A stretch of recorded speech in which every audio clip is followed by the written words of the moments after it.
안녕하세요. 저는 평범한 40대 초반의 여성입니다. 저는 한번 이혼한 전적이 있는데요. 정말 어이없는 시부모의 행태와 남의 편임이 틀림없는 남편의 합작이었어요. 처음에는 시댁 때문에 스트레스를 많이 받았지만 뒤로 갈수록 남편에게 더 큰 배신감을 느껴야 했죠. 오늘은 그에 대한 이야기를 해보려 합니다. 남편과 저는 같은 직장에서 만났어요. 이름만 대면 아는 대기업에서 만나 사랑을 나누었으니 남들은 시집 잘 간다고 축하해주기도 했어요. 저는 원래 시골에서 나고 자랐는데 대학을 서울로 오면서 대기업에 취직한 케이스였어요. 당연히 저희 부모님은 시골에 계셨고요. 남들은 시골에서 올라왔다고 하면 부모가 농사 짓는다고 생각하며 힘들게 살았을 거라고 생각하지만 사실 저는 그런 생활과는 거리가 멀었어요.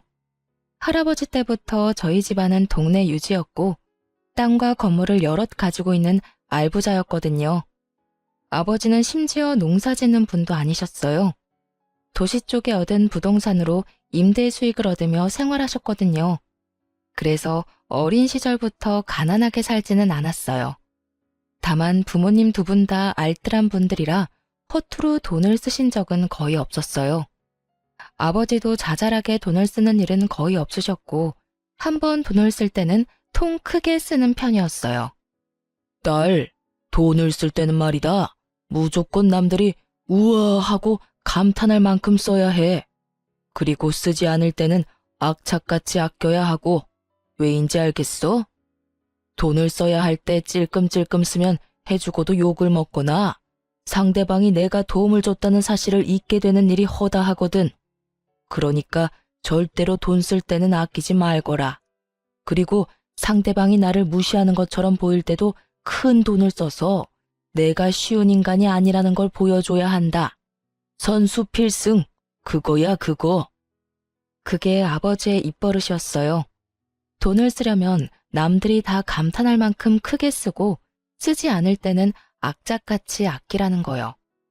여하튼 그런 부모님 밑에서 자라 서울에 올라오니 참으로 부드럽고 나긋나긋한 남자들이 많더군요. 남편은 그런 면에서 탁월한 사람이었어요. 착실하고 순한 사람이었죠. 저는 순한 사람은 아니었어요. 부모님의 가르침 덕분에 기가 세고 크게 외부의 자극에 흔들림 없는 어른으로 컸거든요. 그런 제게 남편의 그 상냥함은 정말 별 3개였어요. 그래서 더 끌렸던 건지도 모르죠. 그런 성격이 어디서 나온 건지 알았더라면 분명 이렇게까지 끌리지 못했을 거예요. 하지만 사랑이라는 게 그렇잖아요. 사람을 눈 멀게 만드는 것이니까요. 그렇게 남편은 제게 결혼에 대해 진지하게 이야기했고 저도 결혼을 긍정적으로 생각하기로 했어요. 그렇게 저희는 드디어 상견례를 하게 됐어요. 아유, 멀리서 오시느라 고생하셨어요. 그래도 깡촌에 있다가 도시 오니까 볼 것 많아서 좋으시죠? 있는 동안 관광이라도 많이 하고 가세요. 시골에서는 이런 거 볼 일도 없을 거잖아요. 안 그래요? 그 말에 기분이 확 나빠졌어요. 깡촌과 시골이라는 말을 하며 은근히 지방 사는 부모님을 무시하는 것 같은 기분이 들었거든요. 게다가 친정 부모님을 앞에 두고도 머리끝부터 발끝까지 훑어내려가며 두 분의 차림을 확인하는 것 같은 눈길도 마음에 안 들었어요. 그리고 그분들의 눈이 저희 어머니가 가진 명품 가방에 눈길을 주더군요. 어머니는 명품을 좋아하시지 않지만 딱 하나 어디 중요한 날에 들려고 사두신 것인데 그걸 보고 이번에는 시모가 말했어요. 사부인, 제가 이런 말 하는 거 너무 고깝게 듣지 마세요. 그런데 아무래도 이건 좀 아니라서 도시에서 이렇게 가짜 가방을 메고 다니면 사람들이 흉을 봐요. 비싼 거 흉내내서 들고 다니려고 하지 말고 사부인한테 맞는 걸 들고 다니세요. 아니면 교양 없는 사람들이 꼭 한 소리 한다니까요. 제가 어머니를 매장에 직접 모시고 가서 산 가방이었는데 마치 짝퉁이라고 확신하는 시모의 발언은 그야말로 본인 말대로 교양 없이 느껴졌어요. 그 와중에 저와 남편은 그 사이에 끼어들지도 못하고 당황한 모습으로 조마조마하게 그 모습을 지켜볼 뿐이었어요. 그때 저희 아버지가 그러더군요. 가방은 매장에서 직접 산 물건입니다. 그런데 가짜를 운운하신 걸 보면 사부인께서는 보는 눈이 없으신 것 같군요. 좀 더 사람과 물건 보는 안목을 기르지 않으면 사업도 많이 힘들 텐데 걱정이네요. 무시하는 발언에 걱정과 비난을 섞은 말로 응수하는 아버지였어요. 보는 제가 다 조마조마했죠. 심지어 아버지 표정은 너무 평온해서 기분이 나쁜 건지 안 나쁜 건지도 모르겠더라고요. 그게 진짜 물건이라고요? 죄송하지만 사돈께서는 어떤 일을 하시는지 저희는 지방에 계신다는 말밖에 듣지를 못해서. 제가 남편을 째려봤죠. 분명히 제가 아버지가 무슨 일을 하는지 알려드렸는데 남편이 이야기를 제대로 하지 않았다고 생각할 수밖에 없잖아요. 그러자 남편이 화들짝 놀라며 시모에게 다급히 말하더군요. 어머니, 제가 저번에 부동산 임대업 하신다고 말씀드렸잖아요. 바쁜 날 말씀드려서 깜빡하신 모양이네요. 장인어른께서는 지방에 땅과 건물을 가지고 계세요. 그제야 시모가 고개를 끄덕이며 새삼스러운 눈빛으로 저희 친정 부모님을 쳐다보더군요. 아무것도 없는 깡촌에서 농사 짓다가 올라오신 분이 아니라는 걸 알아서인지 이내 생긋 웃더라고요. 솔직히 기분이 더러웠어요. 아버지가 대놓고 빈정거렸는데도 그걸 신경 쓰지도 않고 금방 태세 전환하는 모습이 좀 징그럽다고 해야 하나요? 그리고 그 이후로 식사가 나오면서 시부모는 저희 부모님을 다시 무시하기 시작했어요. 아무래도 지방에 있으면 이런 거 먹을 일이 없지요. 저희가 바빠서 서울까지 오게 한 것도 죄송해서 아들에게 고급 음식점으로 예약하라고 이야기해놨습니다. 좀 비싸긴 하지만 그래도 이런 격식 있는 자리에 딱 맞는 가게이긴 하죠. 일부러 독립된 방으로 예약했어요. 아무래도 테이블 매너 같은 것도 모르실 텐데 남들한테 보이기까지 하면 좀 그렇잖아요. 가치 있는 우리 수준도 무시하게 될 테고 그러니까 편하게 드세요. 말투는 굉장히 격식이 있는 것처럼 보였는데 실상 말을 뜯어보면 대놓고 저희 가족을 무시하는 발언을 교묘하게 섞어서 말을 하고 있더군요. 시모와 시부의 모습에 저는 이 사람들이 저랑 남편의 결혼을 반대하는 거 아닌가 하는 생각까지 들 정도였어요. 그리고 식사에 들자마자 시부모는 본론부터 말하더군요. 저희는 결혼이 참 중요한 일이라고 생각하고 있어요. 그리고 사돈될 사람들 성품과 지위도 중요하다고 생각하고요. 하나뿐인 아들인데 어떻게 함부로 장가를 보낼 수 있겠어요? 사돈도 딸 시집 아무한테나 보내고 싶지는 않을 거잖아요. 그렇죠. 도대체 무슨 말을 하려고 저렇게 장황하게 뜸을 들이나 했는데 그 다음에 튀어나온 말은 당황 그 자체였어요. 그래서 말인데 결혼하게 되면 어떤 식으로 지원을 해줄 것인지 그게 궁금하네요. 저희 아들이 이런 말하면 제 얼굴에 금칠하는 것처럼 보이겠지만 정말로 어딜 가서 빠지는 얼굴도 아니고 직장도 대기업으로 아주 좋잖아요. 그리고 무엇보다 성격도 어찌나 착한지 이런 우량 물건 데려가시려면 그에 상응하는 무언가가 오고 가야 하는 게 정상이 아닐까 하는 생각이 들어서요. 시모 말은 우리가 내거는 조건에 따라 결혼을 승낙할지 말지 결정하겠다는 뉘앙스였어요. 나를 잡기 위해 상견례를 하는 줄 알았는데 결혼을 시킬지 말지도 아직 결정 못했다는 시모 말에 저는 눈앞이 하얘졌습니다. 도대체 뭐 하는 사람들인가 싶었죠. 그래서 사부인께서는 어떤 조건을 원하시는지 저희도 저희 딸이 어디 한 군데 빠진다는 생각은 안 합니다. 이만하면 얼굴도 예쁘고 아직 젊기도 하고 직장도 좋죠. 그리고 막내에다가 하나뿐인 딸이라 그런지 저도 마음이 많이 쓰입니다. 그런데 자네 집은 어떻게 할 생각인가? 아, 네.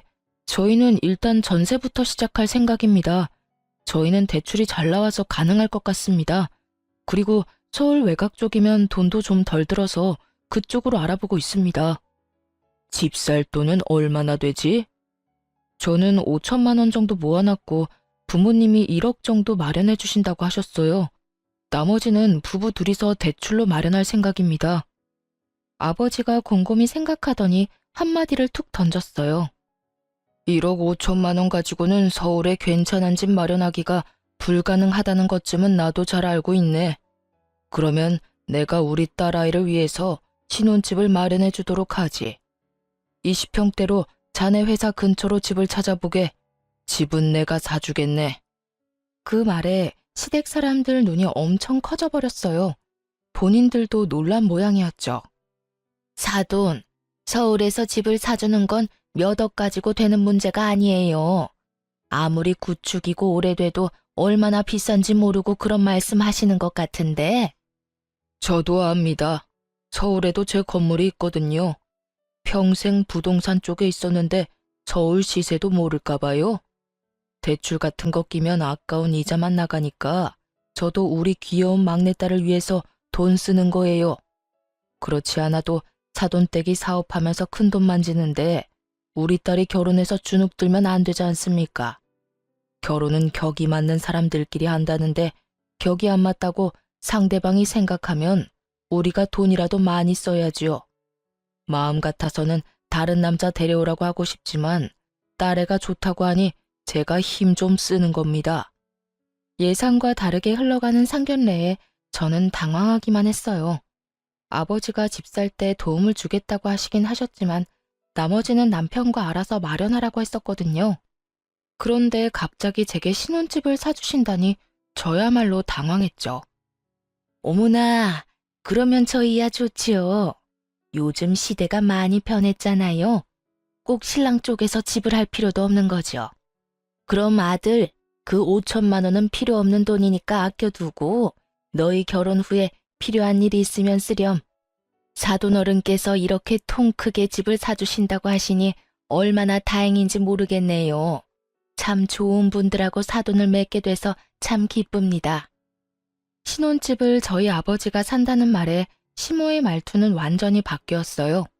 완전히 저희를 인정하겠다는 말투였죠. 그런데 갑자기 시부가 싱긋 웃으며 아버지에게 한마디를 툭 던졌습니다. 그런데 사돈, 신혼집은 공동명의로 하는 건 어떻습니까? 요즘 사람들 한쪽에서 집해와도 다들 공동명의 합니다. 그래야 결혼도 오래 지속되고 안전하죠. 요새 워낙 배우자 몰래 집을 가지고 장난치는 사람들이 많아서 아무래도 걱정이 좀 되잖아요. 물론 우리 며느리 될 아기가 그렇다는 말은 아닙니다. 그냥 통상적으로 다들 살면서 서로 집에 기여를 할 것인데 한 사람 이름으로 집을 한다는 게 좀 너무한 처사가 아닌가 해서요. 지금 저희 딸이 그런 장난질이나 할 사람처럼 보입니까? 그리고 억짜리 집도 아니고 몇십억이나 되는 집을 돈 한 푼 내지 않은 사위에게 지분을 내준다는 것도 너무 날로 먹으려는 것처럼 보이는데요. 사돈께서 농담을 하는 건지 진담을 하는 건지 모르겠군요. 만약 공동명의로 꼭 하셔야겠으면 저는 빠지겠습니다. 집을 사주지 않을 테니 알아서 하시는 게 나을 것 같군요. 아니요, 아닙니다. 당연히 농담이었죠. 조크였습니다, 조크. 요즘 워낙 세상이 흉흉해서 말이죠. 그냥 농담이었으니 걱정하지 마시죠. 정말로 농담이었다는 듯 웃으며 이야기하는 시부를 보며 아버지는 묵묵히 그 자리에서 식사만 했어요. 마음에 안 들어하는 모습이 역력했죠. 저는 시부모 때문에 이 상견례를 망쳐버렸다고 생각했어요. 결혼을 못할지도 모르겠다는 생각도 들었죠. 남편도 당황한 기색이 가득했고 저는 시부모 때문에 우리 결혼이 틀어질까봐 밥도 제대로 삼키지를 못했어요. 그렇게 간간히 시모와 저희 친정엄마의 대화만 오가던 상견례가 끝이 났어요. 저는 저희 부모님을 호텔에 모셔드리러 나왔고 남편은 남편대로 시댁 식구들을 집에 데려다 주러 갔어요. 저희 가족만 남았을 때 아버지가 그러더군요. 딸, 사위 될 남자 괜찮은 거 맞냐? 저런 생각 없는 인간들 밑에서 제대로 된 아들이 나올 리는 없는데 참 이상하네. 내가 저번에 봤을 때 사위는 참 겸손하고 순수해 보이던데 부모들은 왜 저렇게 무례하지? 나도 저번에 시댁에 인사드리러 갔을 때는 저 정도가 아니었어요. 상견례라고 힘 좀 주셨나? 근데 아빠, 집을 사준다니 그거 엄마랑 이야기된 거 맞아요? 옆에 있던 친정엄마는 고개를 절레절레 저었어요. 아버지가 그 자리에서 즉흥적으로 한 말이라는 거였죠. 서울 집값 장난 아니에요. 아버지 가지고 있는 건물까지 팔아야 할 텐데. 딸, 사람이 죽으면 가지고 가지도 못하는 게 재산이다. 너 그런 집에서 돈도 없이 들어가면 얼마나 구박받겠냐? 딱 봐도 인상 좋은 사람들은 아니잖아. 그러니까 초반에 저 기세를 꽉 눌러야 해. 그나마 이 아비가 뼈 빠지게 벌어놓은 돈이 있으니 그걸로 크게 한대 후려치고 시작하는 거지. 그렇다고 해서 그 큰 돈을... 그것보다 더 중요한 게 있어. 너 절대로 네 남편한테 공동명의 해주지 마라. 네 남편이 괜찮은 사람이라고 해서 저 사돈들이 괜찮은 사람인 건 아니잖아. 아까 돈 한 푼 안 낼 거면서 공동명의 이야기하는 거 봤냐? 농담이라고는 했지만 농담은 아니었을걸? 내가 신혼집 해주겠다는 말 듣고 억울하고 생각했을지도 모르지. 딸이 원하는 건 다 들어주는 딸바보라고 생각했을지도 모르고. 그런 인간들은 나중에 뒤로 무슨 짓을 하는지 알 수 없는 거야. 내가 젊을 때 사기 많이 당해봤잖아.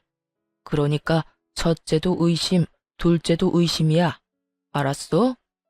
서울에 대학을 갈 때부터 아버지의 입버릇은 모든 것을 의심하라는 거였어요.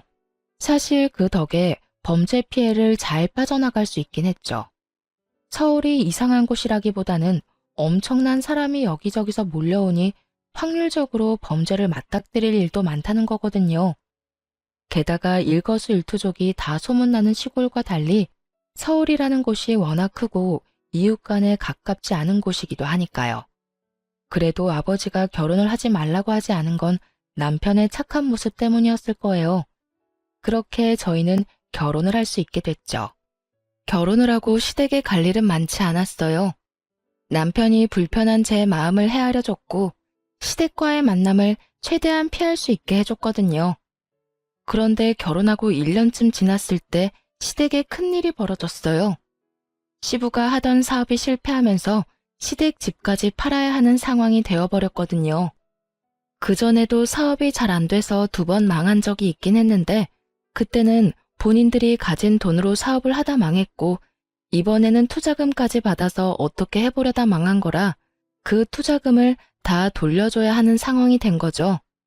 한마디로 크게 일 벌리다가 망해버린 거예요. 투자금이라 해봐야 얼마 되지는 않았지만 집을 날려버리기에는 충분한 금액이었어요. 그렇게 몇 날 며칠을 시댁과 저희 집을 오가며 근심이 가득하던 남편이 제게 그러더군요.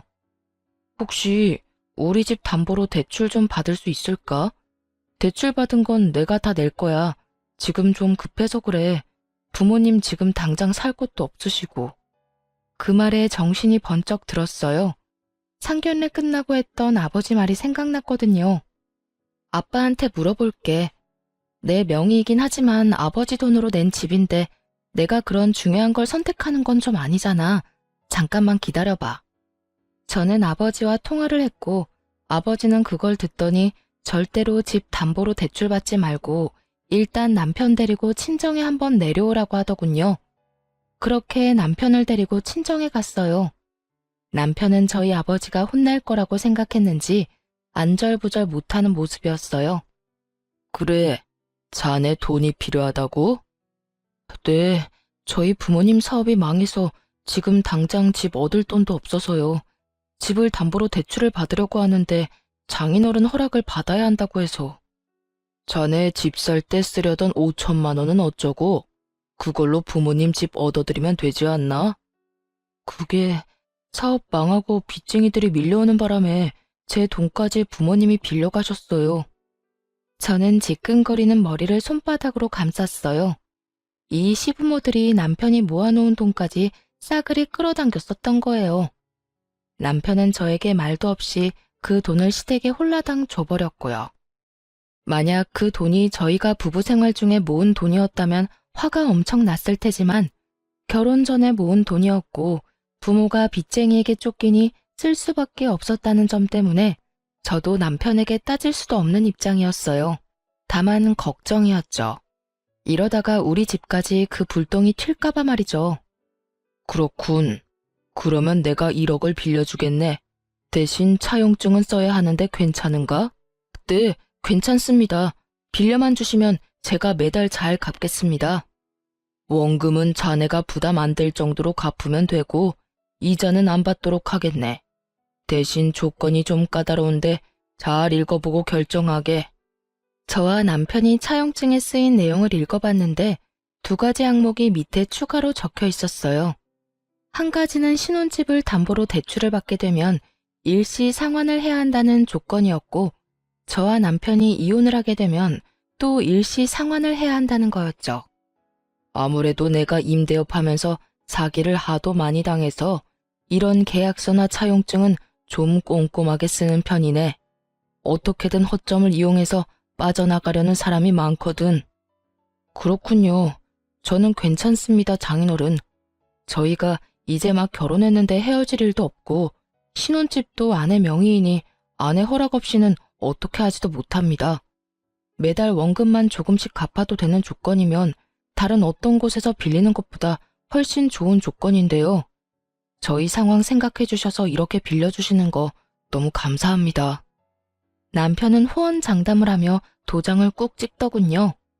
결혼한 지 1년밖에 안 됐으니 어찌 보면 당연한 거였죠.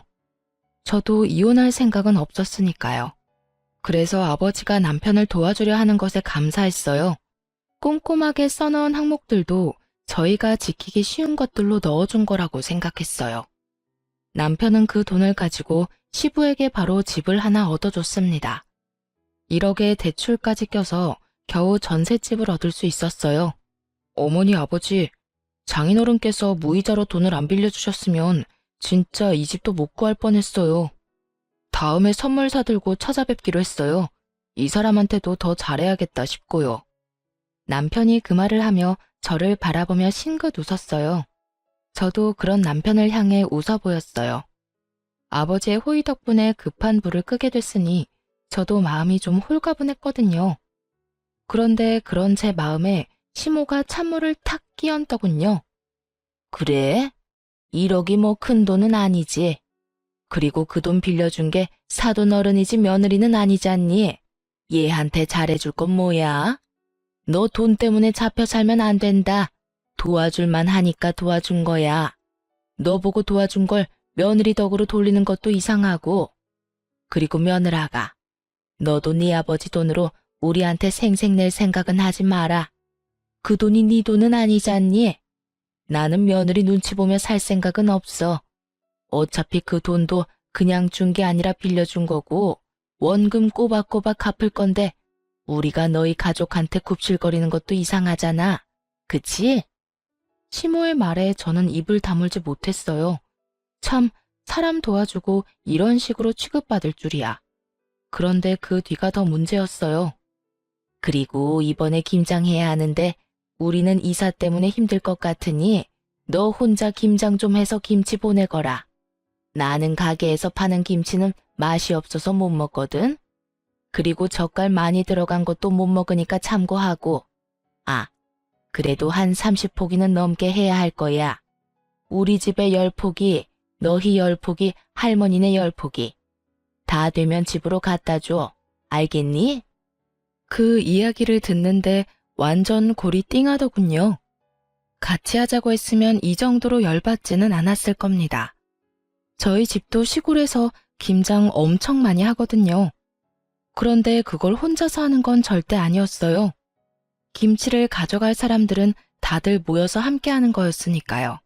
그런데 저더러 혼자 30포기를 하라니 저는 알겠다고 말하고 김장은 8포기만 했어요.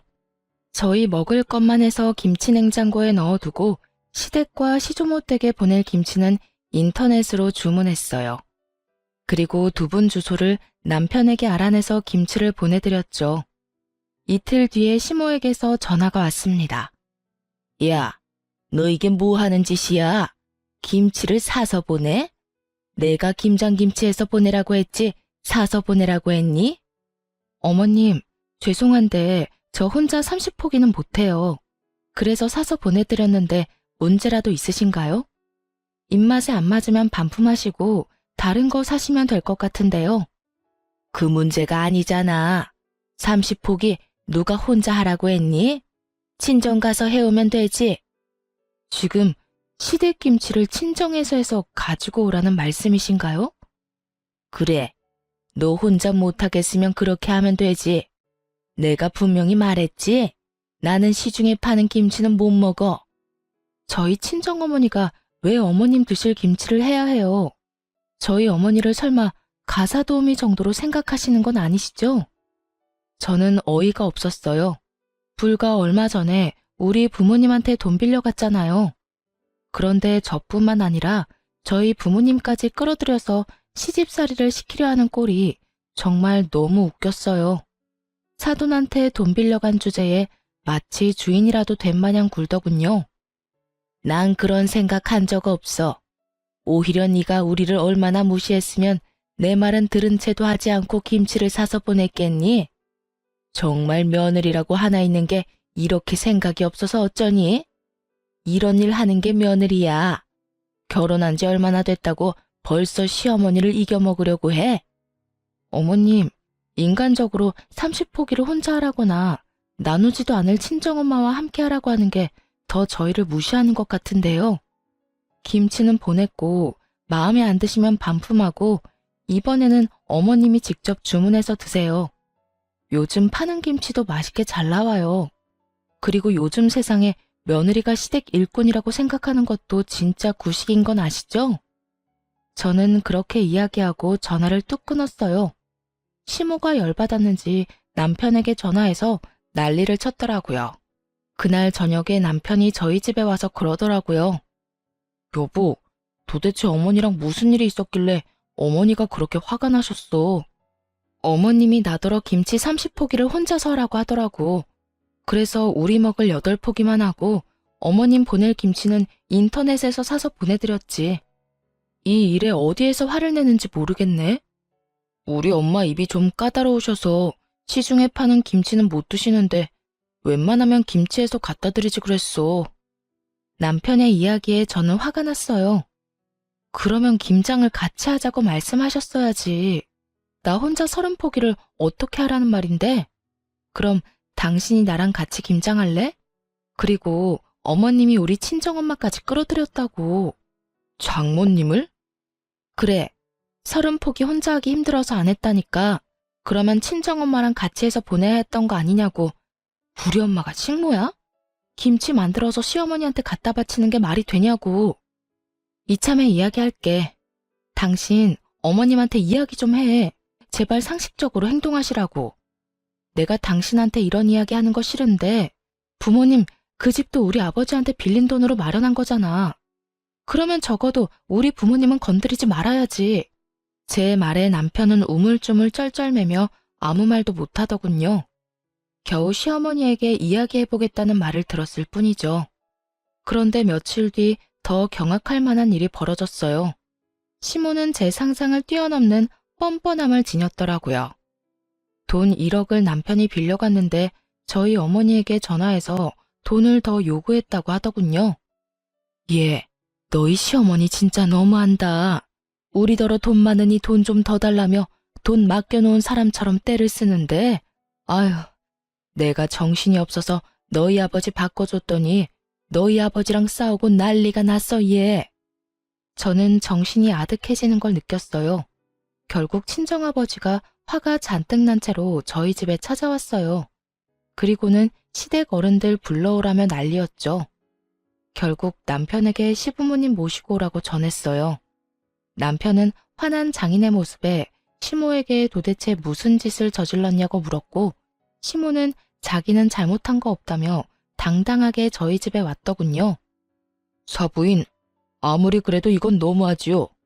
어떻게 다짜고짜 와이프한테 전화해서 돈을 더 달라고 떼를 쓰실 수가 있습니까? 아니, 우리한테 돈 맡겨놨어요? 애들 신혼집도 제가 해줬고 사돈 빚쟁이한테 쫓긴다는 말에 1억 빌려준 것도 저입니다. 그런데 또 전화와서 돈을 빌려달라뇨. 이 정도면 제가 많이 해드린 것 같은데 도대체 저희를 어떻게 생각하길래 그렇게 편하게 전화해서 돈을 빌려달라고 하십니까? 힘들 때 좀 도와달라는 게 뭐가 문제예요? 안 빌려주면 그만이지. 이렇게 사람까지 불러서 무안을 주려는 이유는 뭐예요? 꼴랑 집 하나 해줬다고 대단한 사람이라고 생각하시나 본데 저희 사업 잘 될 때랑 비교하면 별것도 아닌 수준이거든요. 지금은 사업이 잘 되고 있어서 저희한테 돈 빌리려고 전화하신 겁니까? 무슨 일이든 정도라는 게 있는 법인데 막무가내로 전화해서 떼쓴다고 돈을 빌려줄 거라고 생각했어요? 이런 무례한 사람들이랑 사돈을 맺다니. 장인어른, 진정하세요. 제가 사과드리겠습니다. 어머니가 그런 전화하신 줄 정말 몰랐습니다. 그러니 화 푸세요. 남편의 사과에 시모는 입이 삐죽 나왔고 친정아버지는 겨우 가라앉은 모양새였어요. 어머니, 빨리 사과드리세요. 앞으로 연락 안 하면 되는 거잖아. 이런 일로 사과는 무슨 사과야. 내가 큰 죄를 지은 것도 아니고. 그렇게 말하며 시모는 자리를 떴습니다. 아버지는 남편에게 경고했어요. 자네, 한 번만 더 이런 일로 우리를 실망시키면 딸아이가 이혼 안 하겠다 하더라도 내가 데려와 버릴 거야. 그렇게 이 사건은 남편의 빠른 사과 덕분에 겨우 봉합이 됐어요. 하지만 생각 없는 시모의 기행은 그걸로 끝나지 않았어요. 저희 부부는 결혼과 동시에 아이를 가지려고 애를 썼는데 1년 반 동안 아이가 생기지를 않았어요. 그래서 산부인과 검사를 했고 제가 다낭성 난소증후군이라는 난임 판정을 받게 됐어요. 의사 말로는 불임은 아니고 난임이라고 아주 드물게 자연 임신이 되는 경우가 있긴 하지만 임신을 하더라도 유산이 잦을 거라고 하시더군요. 그에 비해 남편은 정상이었죠. 제 탓으로 아이가 생기지 않는다는 생각에 무척 힘든 시간을 보냈어요. 그래도 치료를 하면 임신 확률을 조금은 높일 수 있다는 말에 좋다는 치료는 다 해가며 임신을 준비했어요. 시댁에는 비밀로 하려고 했지만 남편이 그 이야기를 시모에게 이미 해버렸더라고요. 난임 판정을 받고 한 달 뒤에 시모가 저희 집에 연락도 없이 찾아왔더라고요. 그때 집에는 저와 남편 둘 모두 있었어요. 그런데 시모는 들어올 때 표정부터가 아주 의기양양했죠. 무슨 이야기를 하려나 싶었는데 그 이야기를 꺼내더군요. 너 난임이라는 말 들었다. 하자 있는 며느리를 들였다니. 너 옛날 같으면 이거 아주 큰 문제였다는 거 알고 있니? 어떻게 결혼 전에 검사도 안 해보고 결혼을 했어? 우리 집안 대가 끊기는 일인데 이건 이혼감이야, 이혼감. 하자 있는 며느리, 이혼감. 이런 말을 듣고도 아무 말 못하고 있는 제가 정말 너무 싫고 화나고 열받았어요. 그런데 시모가 가만히 듣고만 있는 저를 보더니 한마디 더 하더군요. 네가 우리 집안에 이렇게 큰 누를 끼쳤으니 원래라면 이혼을 시켜야 맞는 일인데 내가 교양 있는 사람으로서 그런 짓은 못하지. 다 봐줄 테니 너도 우리 집안의 성의를 보여라. 그러면 문제 있는 너도 우리가 잘 품어줄 테니까. 성의요? 성의를 보이라는 말에 제가 되묻자 시모가 그러더군요. 당연히 성의를 보여야지. 한 5억 정도면 가능할 것 같은데 사실 5억도 작지. 네가 하는 짓이 우리 집안 대를 끊게 만든 건데 이 정도로 넘어가는 걸 다행으로 생각해야 하지 않겠니? 아, 그리고 이 신혼집도 공동명의로 해놔. 우리 아들 아기를 얼마나 좋아하는지 알지? 그런 애가 평생 애 없이 살아야 하는데 당연히 그 정도는 해줘야 하지 않겠어? 이 엄청난 요구에 저는 그저 헛웃음만 나왔어요. 제가 악몽을 꾸고 있는 건 아닐까 착각할 정도였으니까요. 어머님, 제가 그 성의를 안 보여주면 어떻게 되는 건가요? 당연히 이혼이지. 너 대를 잇지 못하는 게 얼마나 큰 건지 몰라서 그래? 아들, 네가 말해봐라. 우리 집안이 어떤 집안이야? 애가 없으면 절대로 안 되는 집안 아니니? 당장 네 할아버지부터가 당장 이혼하라고 난리 날 거다. 당신 어머님 말에 동의하는 거야? 저는 허수아비처럼 서 있던 남편에게 물어봤어요. 어? 시모의 눈치를 보던 남편이 한참 망설이다 한마디 했어요. 나도 그렇게 생각해. 형제가 있는 것도 아니고 남자는 나뿐인데. 게다가 나는 엄마 말처럼 애 좋아하고 애가 있었으면 좋겠거든. 들었지? 이거 봐. 네 남편조차도 그렇게 생각하잖니. 그래서 이혼하자는 말이야? 그건 아니고 엄마 말대로 해주면 그냥 살아도 되고. 정말 복장 터진다는 말이 무슨 말인지 그제야 알겠더군요. 답답해서 돌아버리겠더라고요. 이 사람이 이렇게까지 우유부단했나 싶은 생각과 도대체 시모가 어떻게 사람을 구워 삶아서 이런 말을 하는 걸까 궁금할 정도였죠. 그래, 이혼이 웬 말이니? 그냥 성의만 보여주면 넘어가 준다니까. 딱 봐도 임신이 되고 안 되고가 문제인 게 아니었어요. 저 성이라는 말로 포장된 돈이 갖고 싶을 뿐인 거였죠. 그런데 정말 열받는 건 시모의 그런 얄팍한 생각에 남편 놈도 동의를 하고 있다는 거였어요. 애가 좋아서 저와 이혼을 하고 다른 여자를 만나고 싶었다면 그냥 이혼을 하면 되는 일이었죠.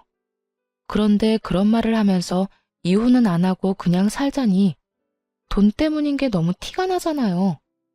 남편의 그 모습이 저에게는 정말로 의외였어요. 여태껏 워낙 착한 모습을 보여왔으니까. 남편이 변한 건지 남편이 시모에게 가스라이팅을 당한 건지 감이 오지 않더군요. 시모에게는 원래부터 좋은 감정이 없었지만 남편에게는 처음으로 분노와 배신감을 느끼게 됐어요. 그리고 이쯤 되니 그냥 다 포기해버리고 싶었어요. 이혼한다 해도 저한테 불리할 건 전혀 없으니까요. 그냥 이혼할게요. 당신도 애가 가지고 싶다며. 그러면 나랑 이혼하고 다른 여자 만나.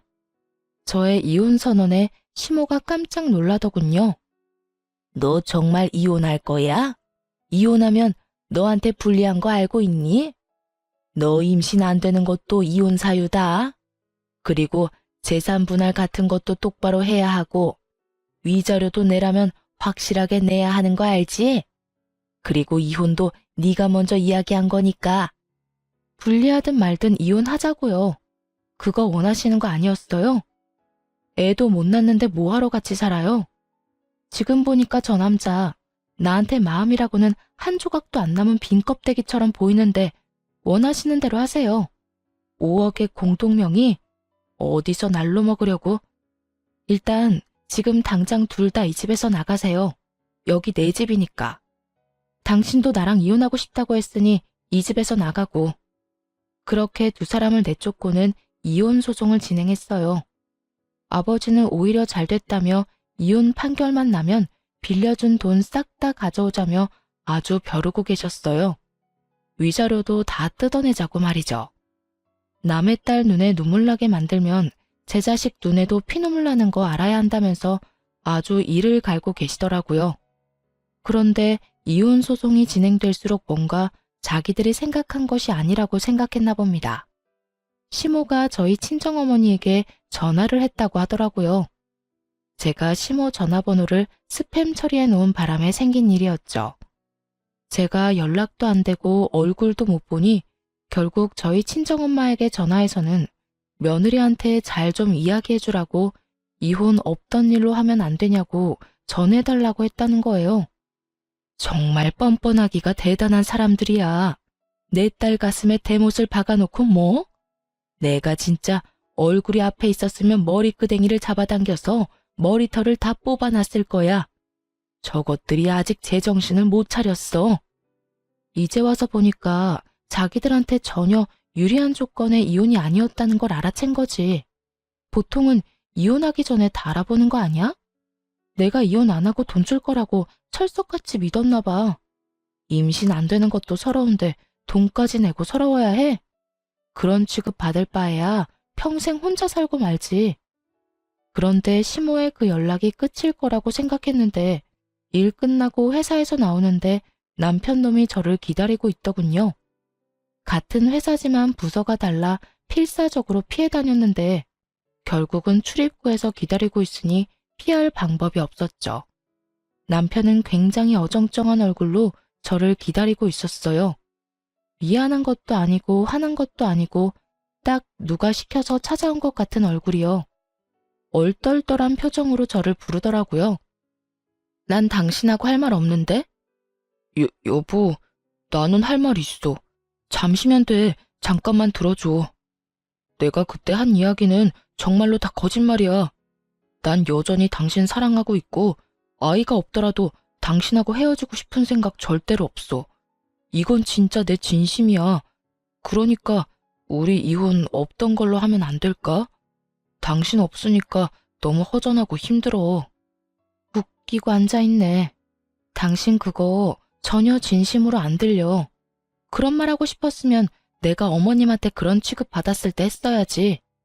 이혼 이야기 나오기 전에 했었어야 맞는 거지. 그랬으면 난 당신 하나 바라보면서 혼인관계 유지했을 거야. 그런데 너 뭐라 그랬냐? 그때 진짜 얼토당토 않은 말도 안 되는 말 짓거렸지? 미친놈. 오늘 이렇게 찾아와서 이야기하는 것도 그래. 딱 보니 답 나오네. 어머님이 그렇게 말하라고 시켰지? 제 말에 남편놈이 아무 말 못하고 고개를 숙여 제 눈을 피하더군요. 침묵은 긍정이라는 말이 있죠. 아무 말 못하는 남편놈을 보니 감이 오더라고요. 저는 남편을 앞에 두고 시모에게 전화를 걸었어요. 어머님, 아들 반품한 거 취소 안 할 거예요.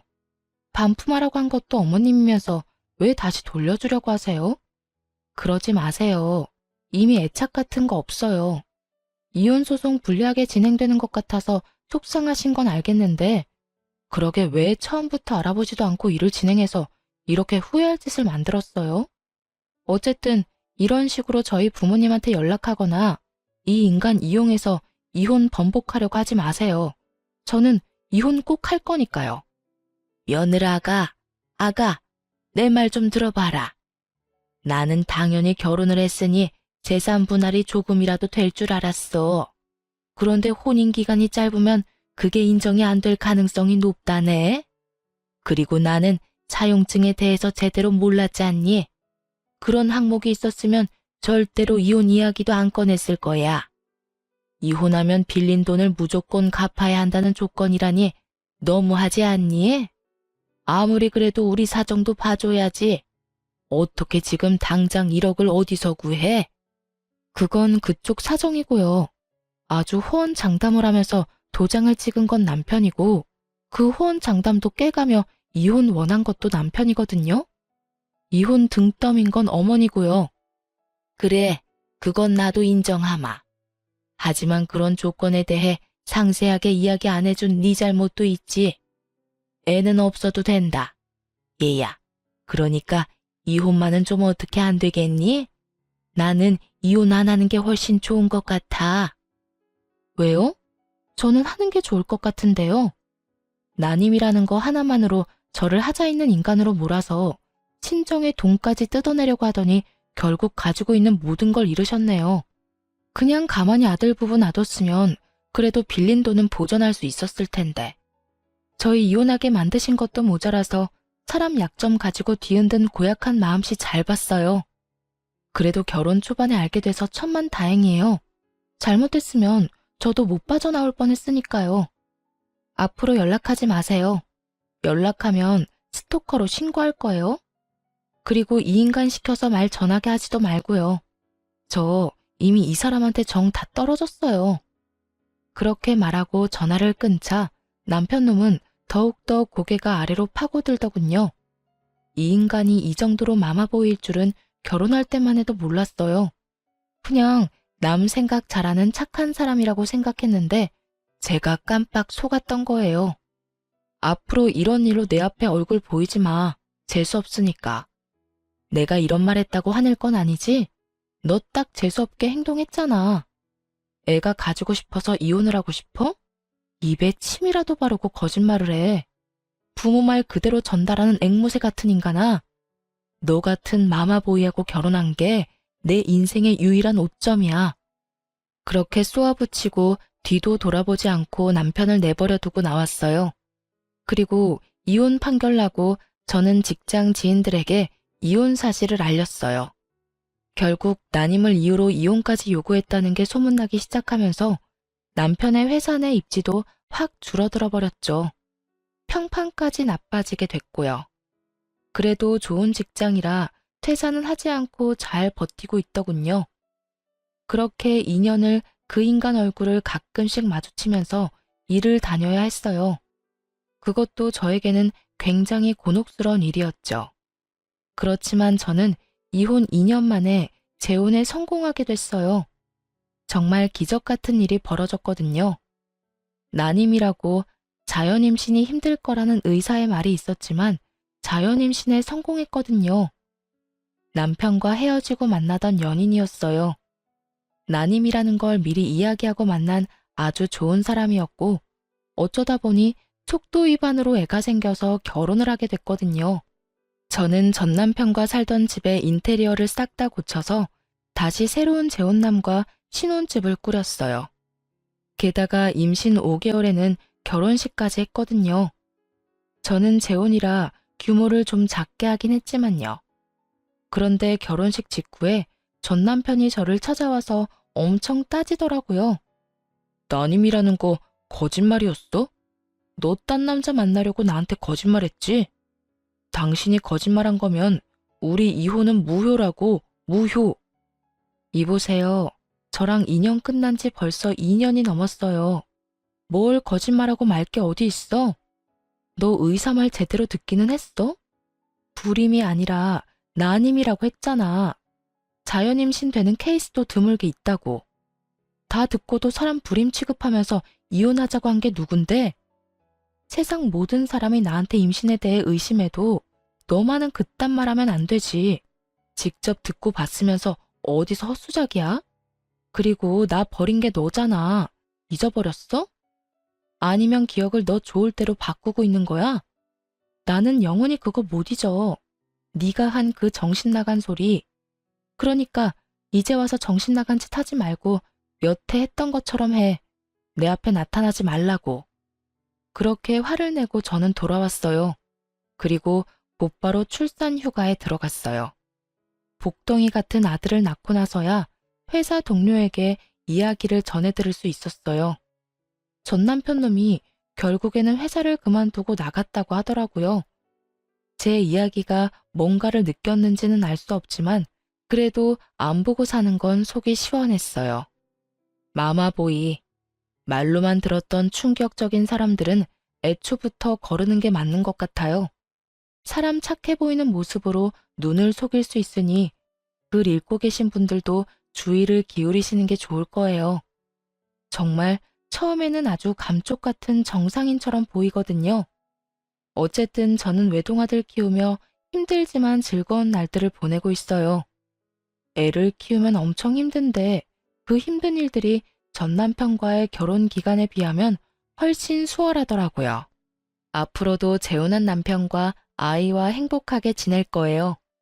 푸념 같은 저의 긴 글 읽어주셔서 감사합니다.